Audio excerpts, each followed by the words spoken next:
અરવલ્લીના માલપુરમાં બાઇક ચોરીની અનોખી ઘટના. પેટ્રોલ પંપમાંથી જ બાઇક ચોરી થઈ.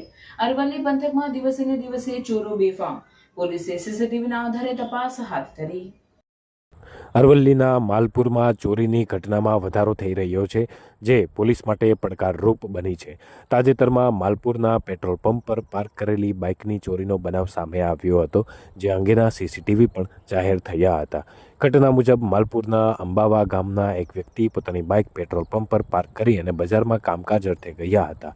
જ્યારે તેઓ પોતાનું કામ પૂરું કરી પરત ફર્યા ત્યારે બાઇક પાર્ક કરેલી જગ્યાએ જોવા ન મળી હતી. આથી તેઓએ હેબતાઈ ગયા અને તરત જ માલપુર પોલીસને બાઇક ચોરીની ફરિયાદ નોંધાવી હતી. ત્યારે આ ઘટનાના સીસીટીવી પણ વાયરલ થયા હતા.